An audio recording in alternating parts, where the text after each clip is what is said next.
哎，你们永远不要低估一个胖子的颜值。你看他现在肯定是不行的。有人说嘛，有一种虾系男友，去头可食。他是海螺系男友，想食他得先宰肚子，食他需掐头再去尾。但实话实说，他以前的颜值咱说，嘿我够用还带拐弯。以前呢也是招蜂引蝶，就刚才骑马照片那个岁月，女朋友不断，而且净招姐姐，人走的是纯欲风，就好生惹人怜爱的那种感觉。但都是咋黄的呢？就都是让我婆婆给要走的嘛。就我婆婆老管人女生要钱，她一带女朋友回家，人女生喝口奶，我婆婆管人要钱；人女生吃个披萨，我婆婆管人要钱。后来有一个差点成了，咋回事呢？那女生厌食症外加强迫症，来了一顿擦地消毒，就是不吃饭。哎呦，我婆婆好生喜爱呀。这个好着，这段你写了可以留下，将来还不会在短视频里说我。等后来遇着我的时候呢，就颜值已经开始就力不从心了。我就发现他的头发呢越来越少，我就有点担心。他说没事儿，这肯定就是我发量的下限了，不会再掉了。因为啥呢？头发这玩意儿它是基因遗传。你看我爸是头发有点稀，但是没事儿，他不是我亲爸。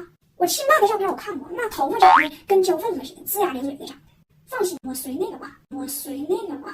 我就信了嘛。若干年后的一天，我婆婆突然给我老公发张照片说，你亲爸消失这么多年，现在想重逢。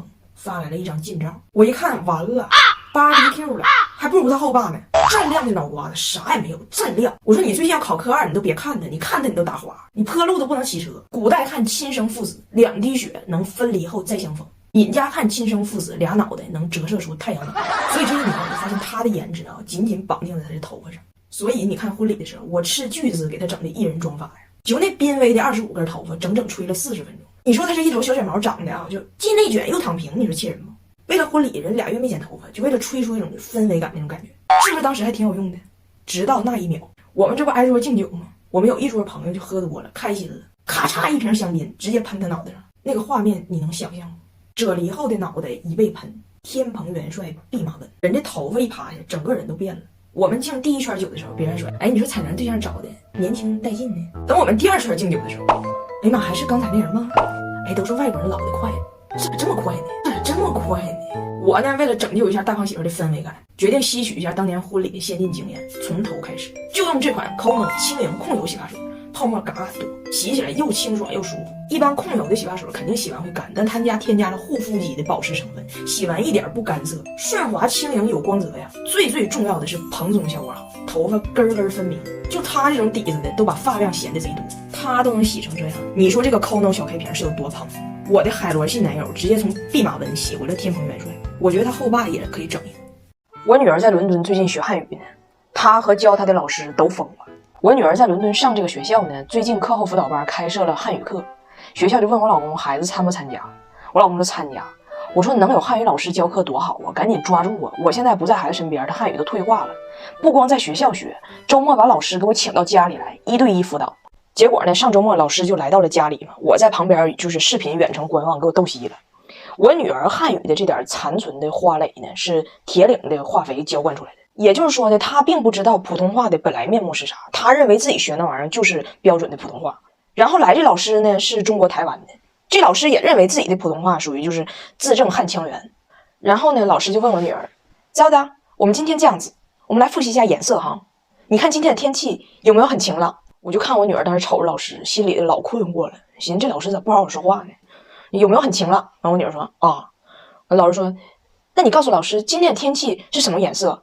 我女儿说蓝色。老师说好棒哦，那你告诉老师哈，是什么蓝？我女儿怔住了，思考了片刻，她说瓦蓝。瓦蓝。老师也怔住了，但是他很有耐性的又问了一遍，你听清楚老师的问题哈，是什么蓝？老师呢也不知道瓦蓝是什么蓝，最后就放弃了，跟我女儿说是天蓝了啦。你看到糟的，今天的天怎么样？很蓝有没有？因为今天的太阳怎么样？很什么？我女儿就搁这寻思，今天的太阳很什么？然后说毒。老师一听又愣那儿了，我女儿一寻思，那毒可能不对，想了一下说晒。老师也彻底造懵了，因为这老师他教过很多就一点汉语不会的外国小孩，但那你就得从零开始跟他沟通。我女儿呢好像还能跟你沟通，但是又完全无法沟通。反正老师当时脑袋里应该是瓦蓝，然后跟我女儿说是大了啦，今天的太阳很大。我女儿很淡定的问老师哪天太阳小啊？最后老师提前下课了嘛，就是走了，走之前问我老公，就我的普通话怎么跟你女儿对不上呢？你确定她有汉语基础吗？怎么回事呢？然后我老公呢，那点汉语也是铁岭学的，所以他也不懂是咋回事。结果老师都走了，爷俩还搁那对题呢，哪不对呢？就天瓦蓝，云漂白，现在的太阳湛亮，吃完下晚饭却黑吗？哪儿不对呢？张大铁到哈尔滨玩的时候，吃鱼被一个大鱼刺给卡了，下了诊所的手术床。说的第一句话是啥？你们谁也想不到。我们前两天不是去哈尔滨玩去了吗？我到那儿我一刷手机，我说刘亦菲现在也在哈尔滨呢。此刻咱说不定能偶遇呢。张大铁问谁是刘亦菲，我就给他看一下刘亦菲照片，他认识。其实张大铁老看刘亦菲，我在家我前一段时间老看刘亦菲的电视剧嘛，张大铁老跟我一起看，爱看。所以张大铁一听说刘亦菲在哈尔滨，他十分激动，高兴坏了，问我刘亦菲就在这儿呢？我说对呀。他说那咱别在酒店待着了，出去找刘亦菲去。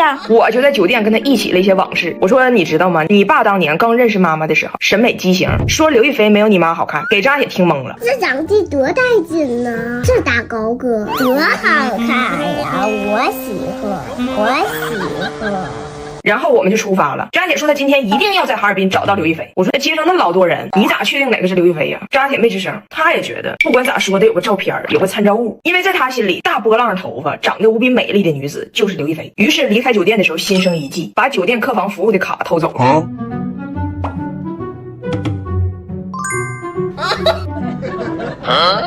于是我们在哈尔滨玩的所有的景点，因为小达在加拿大待过很长时间嘛，所以他特别喜欢这种有冰雪的城市，很享受。而张大铁一心只想着另一件事儿。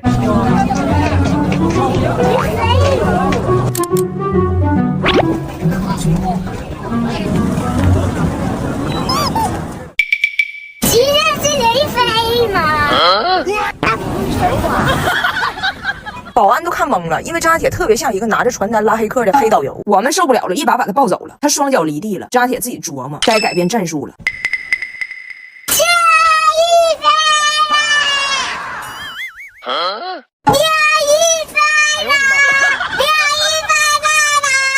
啥事儿心里都惦记着刘亦菲。这是给刘亦菲留的。亦菲没找到，但尔滨的热情暖人心，就连尔滨的果品之光飞鹤也暖到咱心坎了。飞鹤的2小时生态圈，从挤奶到加工只需要2小时，奶粉品质优先，63年零事故，用前沿科技为聪明宝宝添益。飞鹤真是给尔滨上大分了。我们在哈尔滨待了2天，张大铁一直没有放弃找他的刘亦菲，但是我们马上就要离开了。我们吃着这尔滨的最后一顿饭，张大铁知道遇见刘亦菲的希望越来越渺茫了。吃饭的时候，张大铁吃鱼一个不小心把嗓子给卡了，突然间就开始一顿咳嗽。我说别的招都不一定好使，赶紧去医院吧。幸好楼下就诊所，到了那儿就要给他架台上。张大铁回头跟我说：“妈妈，我不会哭的，我会很勇敢。”然后让我把他拔刺这过程，他有多勇敢多爷们儿给他录下来。啊，这是我很棒很棒。哎，哇，太厉害了！还疼吗？不疼。结果下了手术台，回到餐桌，人张大铁第一句话是：刚才那视频给刘亦菲看一下，给刘亦菲看一